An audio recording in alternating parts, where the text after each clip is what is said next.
Indian polity के वस्तुनिष्ठ प्रश्नोत्तरी में कंपटीशन गुरु टीम आपका हार्दिक अभिनंदन करती है। ये जो सेशन है ये पूरा इंडियन पॉलिटी का कंप्लीट सेटअप है और हमें पूर्ण विश्वास है कि आप लोग इससे अधिक लाभान्वित होंगे। हमारी टीम की तरफ से यह पहला ऑब्जेक्टिव सेशन स्टार्ट हुआ है और इसको हम लोग धीरे धीरे आगे और भी कंटिन्यू करेंगे और सारे सब्जेक्ट के हम लोग वीडियो इसी तरह लाएंगे। आप लोग बहुत ध्यान से इसको देखेंगे, समझेंगे। आइए इसको हम लोग स्टार्ट करते हैं। सीधे सीधे हम लोग क्वेश्चन पर आते हैं। हमारा पहला क्वेश्चन होगा, देखिए क्वेश्चन है कि अविनाशी राज्यों का विनाशी संगठन कहलाने वाली व्यवस्था होती है। सबसे पहले तो आपको लगेगा कि ये क्वेश्चन बहुत टफ है। हाँ, कुछ टफ तो है, ऐसा है, मैं मानता हूं। मैंने इस सीरीज में टोटल 30 प्रश्न डाले हैं, ठीक है। और ऐसा नहीं है कि जो सारे क्वेश्चन है ऐसे ही है, लेकिन एक बात आप समझ लीजिए कि आसान क्वेश्चन बना के आप खुश तो हो सकते हैं, लेकिन आपका रिजल्ट नहीं आने वाला है, पहली बात। तो हमने जो बेसिक कॉन्सेप्ट पढ़ रखा है उनको तो पढ़ना ही है, साथ ही साथ कुछ हम लोग का अप्रोच इस तरह का होना चाहिए कि इजी क्वेश्चन के साथ साथ हम थोड़े से अंडरस्टैंडिंग वाले क्वेश्चनों को भी देखें। तो समझे समझने समझाने का जो बात है वो किसी और क्लास में हम बोलेंगे। आइए पहले इस क्वेश्चन को देखते हैं। इसमें इजी क्वेश्चन भी है, आप ध्यान दीजिएगा। जैसे पहला क्वेश्चन क्या है कि देखिए, अविनाशी राज्यों का अविनाशी संगठन, और इसमें 4 ऑप्शन है। पहले हम ऑप्शन पर आते हैं। देखिए इसमें इस क्वेश्चन में 3 प्रकार की व्यवस्था की बात की गई है: एकात्मक व्यवस्था, परिसंघात्मक व्यवस्था, संघात्मक व्यवस्था। सबसे पहले आप ये समझिए कि ये जो व्यवस्था है वो क्या है। आप लोग ध्यान से सुनेंगे। जैसे देखिए, मैं स्टार्ट कर रहा हूं परिसंघात्मक व्यवस्था से। देखिए, परिसंघात्मक व्यवस्था में होता क्या है कि छोटे छोटे देश मिलकर एक संघ का निर्माण करते हैं, या संविधान की भाषा में कहा जाए तो छोटे छोटे राज्य मिलकर एक संघ का निर्माण करते हैं। जैसे और होता क्या है कि जो राज्य हैं वो जब जब चाहे तब वो संघ को तोड़कर बाहर निकल सकते हैं। जो राज्य हैं वो संघ को तोड़ सकते हैं, मतलब संघ का जो है वो विनाश हो सकता है, लेकिन राज्यों का विनाश नहीं हो सकता है। राज्य नहीं टूटेंगे लेकिन संघ टूट जाएगा। इसका सबसे बढ़िया उदाहरण है यूएसएसआर, पूर्व सोवियत संघ। इसमें हुआ था क्या कि बहुत सारे देश मिलकर सोवियत संघ का निर्माण किए थे, और 1991 में ये लोग हुए क्या कि इसका सोवियत संघ का विघटन हो जाता है और सारे देश अलग हो जाते हैं। तो परिसंघात्मक व्यवस्था ऐसे ही व्यवस्था है जिसमें जो राज्य है उनका विनाश नहीं होगा, लेकिन जो संघ है उसका विनाश हो जाएगा, ठीक है। और जैसे आइए संघात्मक व्यवस्था की मैं बात करता हूँ। देखिए, संघात्मक व्यवस्था में होता क्या है कि बहुत सारे राज्य मिलकर एक संघ का निर्माण करेंगे, ठीक। और होगा क्या, संघ, देखिए जो परिसंघात्मक व्यवस्था थी उसमें होता क्या था कि जो देश हैं वो अलग हो जाते हैं। वो जो देश हैं वो संघ का निर्माण करते थे, लेकिन वो जब चाहे तो वो संघ को तोड़कर बाहर निकल जाते थे। लेकिन संघात्मक व्यवस्था में ऐसा बिल्कुल नहीं है। जो राज्य हैं, जो देश हैं, वो संघ को छोड़कर अलग नहीं हो सकते हैं, और न ही राज्यों को संघ से अलग किया जाएगा। मतलब छोटे छोटे राज्य मिलकर एक संघ का निर्माण किए, और उसके बाद होगा क्या कि सभी स्वतंत्र है, संघ अपना स्वतंत्र है, राज्य अपना स्वतंत्र है, लेकिन एक दूसरे से कोई अलग नहीं होगा। तो इस व्यवस्था को हम कहेंगे अविनाशी राज्यों का अविनाशी संगठन। जैसे इसका बहुत बढ़िया उदाहरण है संयुक्त राज्य अमेरिका। इसमें टोटल 50 देश हैं और सभी जो है स्वतंत्र हैं, लेकिन क्या है कि उन टोटल को मिलाकर हम लोग संयुक्त राज्य अमेरिका कहते हैं। ना उनका संघ टूट सकता है कभी, ना वो देश कभी संघ से अलग हो जाएंगे, हो सकते हैं। तो आप समझ गए होंगे कि संघात्मक व्यवस्था क्या है, परिसंघात्मक व्यवस्था क्या है। अब हम लोग एकात्मक व्यवस्था की बात करेंगे। एकात्मक व्यवस्था में होता क्या है कि राज्यों का वेटेज बहुत कम होता है, सारी शक्तियां जो है वो केंद्र के पास होती है। सारी शक्तियां किसके पास होती हैं? केंद्र के पास होती है, राज्य बस नाम मात्र का होता है, जैसे कि इंग्लैंड में है हमारे। तो इस तरह की बात है। अब एक क्वेश्चन ये बनता है क्या कि भारत में किस प्रकार की व्यवस्था है? तो देखिए, भारत में क्या है कि एक तरह से हम कह सकते हैं कि भारत में संघात्मक व्यवस्था है, लेकिन पूरी तरह नहीं है। हमने क्या किया है, हमारे देश ने क्या किया है कि संघात्मक व्यवस्था और एकात्मक व्यवस्था दोनों के अच्छे अच्छे गुणों को अपना लिया है। जैसे किसी विशेष परिस्थिति में, जैसे आपातकाल होता है या फिर ये जैसे युद्ध की स्थिति आती है, तो इस तरह स्थिति में होता क्या है कि जो राज्य हैं उनकी शक्ति गौण हो जाती है और सारी शक्ति केंद्र के पास चली जाती है, केंद्र शक्तिशाली हो जाता है। केंद्र मतलब केंद्र पर पूरी तरह राज्य जो है आश्रित हो जाते हैं। लेकिन सामान्य मामलों में देखा जाए तो राज्य अपना स्वतंत्र है और संघ अपना स्वतंत्र है, लेकिन वेटेज की बात करें तो संघ का वेटेज कहीं ना कहीं ज्यादा है। तो भारत की व्यवस्था को हम पूरी तरह न तो संघात्मक कहेंगे और न ही एकात्मक कहेंगे। आई बात समझ में? आइए अब इस प्रश्न पर आते हैं। जैसे पहला क्वेश्चन है हमारा कि अविनाशी राज्यों का अविनाशी संगठन। तो मैंने आपको बताया कि परिसंघात्मक व्यवस्था में ये होता क्या है कि जो राज्य है उनका विनाश तो नहीं होता है, लेकिन संघ को जब मन तब वो तोड़ सकते हैं।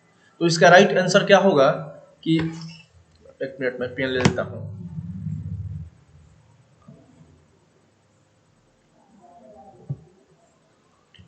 इसका राइट आंसर होगा परिसंघात्मक व्यवस्था। आई बात समझ में? नेक्स्ट क्वेश्चन पर हम आते हैं।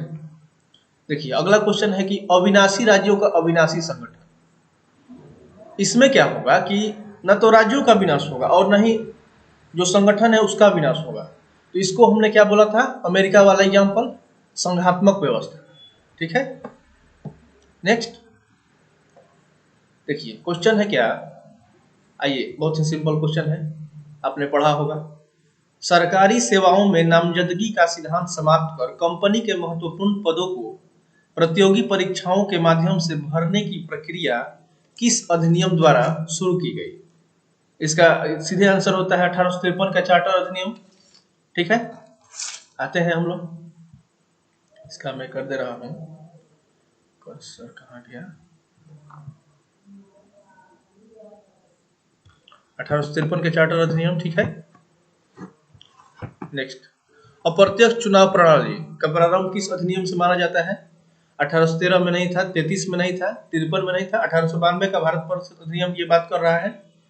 ये वाला है, इसका हमारा आंसर डी है, 1892 का भारत परिषद अधिनियम। ये टाइपिंग मिस्टेक हो गया है। किस अधिनियम में प्रांतों ने द्वैध शासन प्रारंभ किया? 1919, नो डाउट 1919 सही होगा इसका। अगला, केंद्र में द्वैध शासन किस अधिनियम के अंतर्गत स्थापित किया गया? 1935 में। देखिए, ये जो पीछे वाला क्वेश्चन था, क्वेश्चन नंबर 5, ये क्वेश्चन और जो क्वेश्चन नंबर 6 है, इन दोनों में कंफ्यूजन हो जाता है। तो आप किताब से पढ़ लेंगे या जो हम लोग का नेक्स्ट सेशन होगा उसमें मैं अलग से एक वीडियो बना दूंगा कि प्रांतों में द्वैध शासन 1919, केंद्र में द्वैध शासन 1935। याद रखिएगा आप लोग। आगे बढ़ते हैं। 1935 के अधिनियम के तहत कराए गए विधानसभा चुनावों में किस राज्य में कांग्रेस ने पूर्ण बहुमत प्राप्त नहीं किया?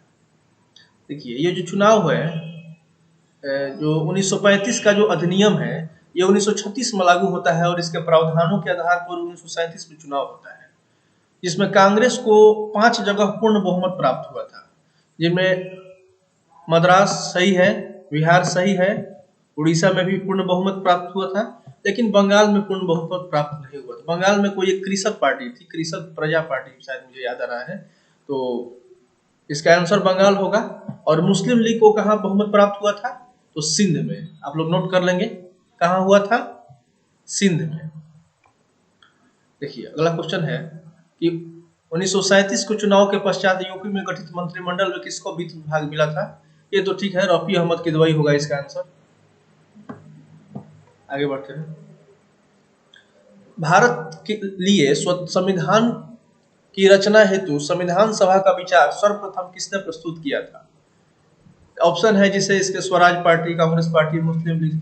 ये इसका आंसर होगा स्वराज पार्टी 1937। ये रांची में एक मीटिंग होती है जिसमें लोगों ने कहा था कि जो वयस्क मताधिकार वाले लोग हैं वो लोग उनके आधार पर एक निर्वाचन होगा।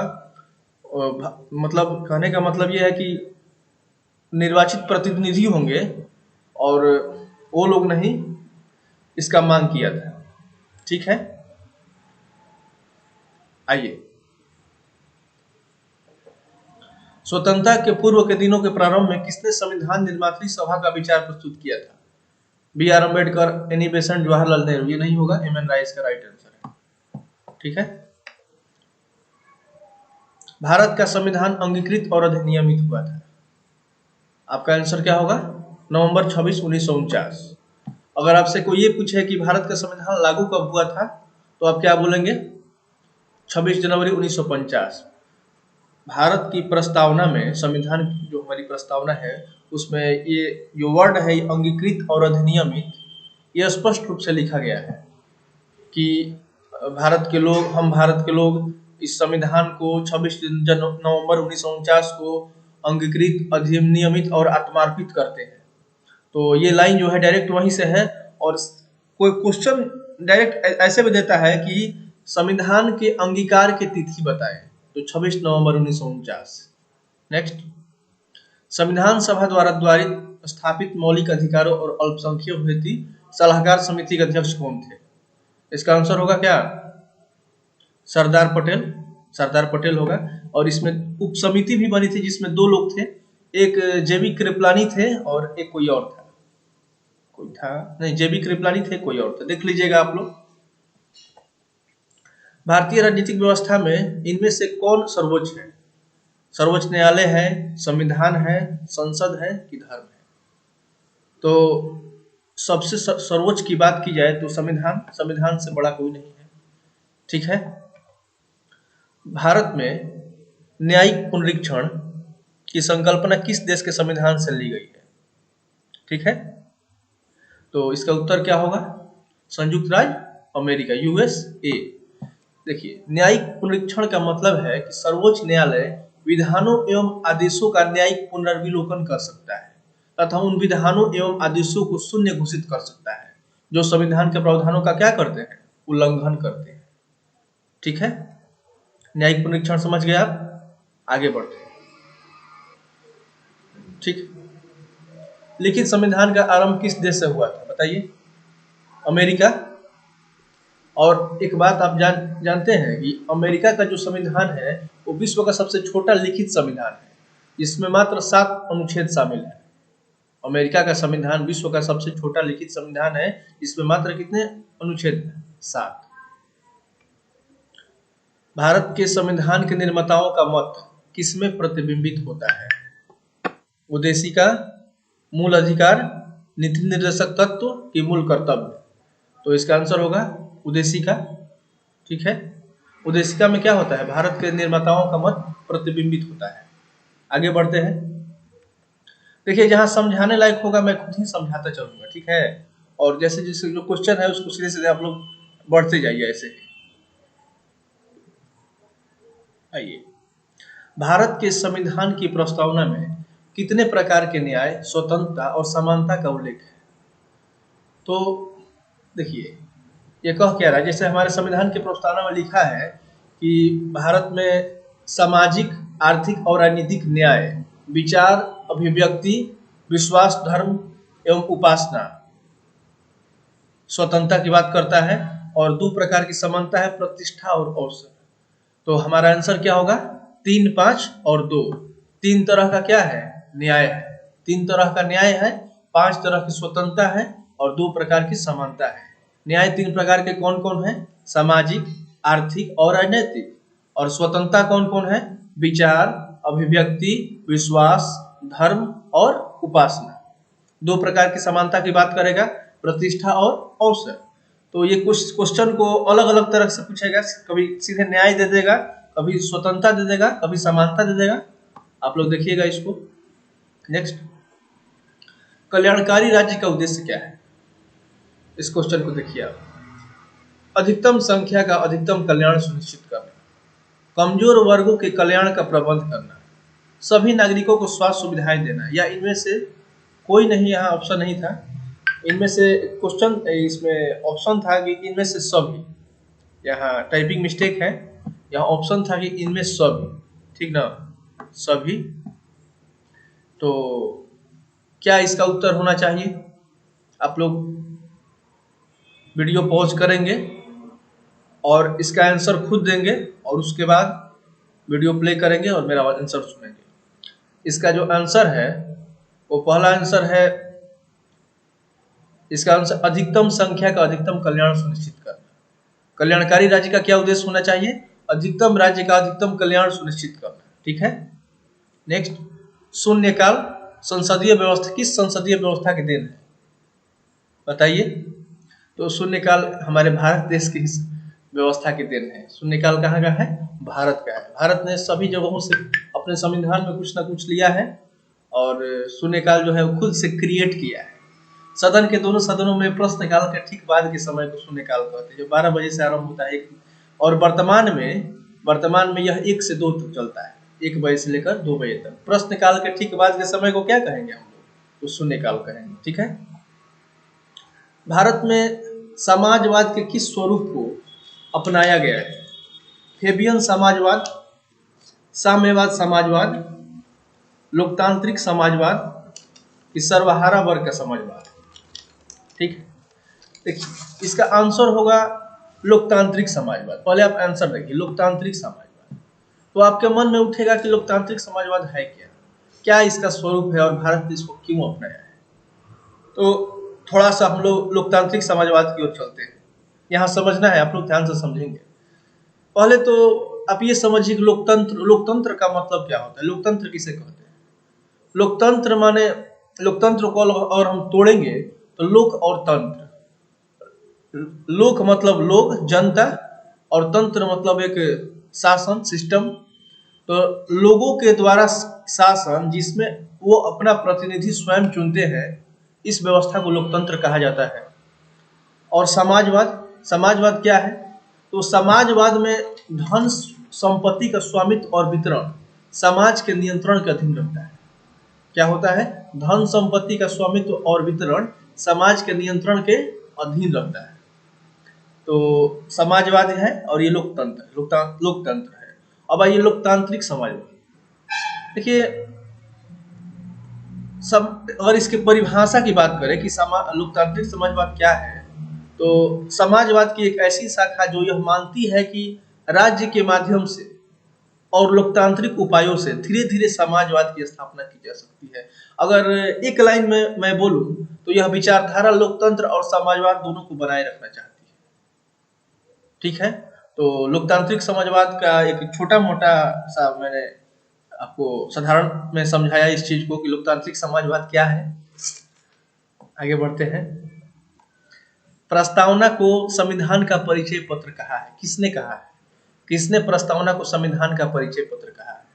जवाहरलाल नेहरू, अंबेडकर, बी.एन. राव और एन.ए. पालकीवाला। तो इसका आंसर होगा एन.ए. पालकीवाला। एन.ए. पालकीवाला जो थे एक वकील थे और ये जो क्वेश्चन है बहुत ही इंपॉर्टेंट है।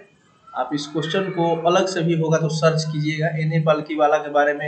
एन.ए. पालकीवाला जो है बहुत फेमस एडवोकेट रहे हैं और देश के बहुत सारे इंपॉर्टेंट केस में इनका योगदान रहा है। आप लोग इनको एक बार सर्च करेंगे एन.ए. पालकीवाला को। मैं बढ़ता हूँ आगे। भारत के संदर्भ में धर्मनिरपेक्ष का सही भाव क्या है? भारत में अनेक धर्म है, भारतीयों को धार्मिक स्वतंत्रता प्राप्त है, ठीक है। धर्मानुपालन व्यक्ति की इच्छा पर निर्भर करता है और भारत में राज्य का कोई धर्म नहीं। तो इसका आंसर क्या होगा? आप लोग, मैं दोबारा बोल रहा हूँ, वीडियो पॉज करेंगे और अपना आंसर देंगे और उसके बाद मेरा प्रश्न सुनेंगे। इसका उत्तर होगा कि भारत में राज्य का कोई धर्म नहीं है, ठीक है। नेक्स्ट, सभी व्यक्ति पूर्णतः और समान रूप से क्या है? मानव है। यह जो सिद्धांत है वो किस चीज का सिद्धांत है? सार्वभौमिकता है, समष्टिवाद है, समाजवाद है कि अंतःक्रियावाद है? सभी व्यक्ति पूर्णतः और समान रूप से मानव है। देखिए इसका जो आंसर होगा वो सार्वभौमिकता। अब थोड़ा सार्वभौमिकता को समझिएगा। जो इस सिद्धांत के अनुसार सभी व्यक्तियों को उनके मानव अधिकार समान रूप से बिना किसी विभेद के उपलब्ध होने चाहिए। फिर से सुनिएगा कि सभी व्यक्तियों का जो उनका अधिकार है वो समान रूप से बिना किसी विभेद के उनको उपलब्ध हो जाता है, तो उसको हम लोग सार्वभौमिकता कहेंगे। ठीक है, आगे। राष्ट्रीय ध्वज में हरा रंग किसका प्रतीक है? सत्य का, समृद्धि का, त्याग का कि वीरता का? देखिए हमारे ध्वज में, पेन कहाँ गया,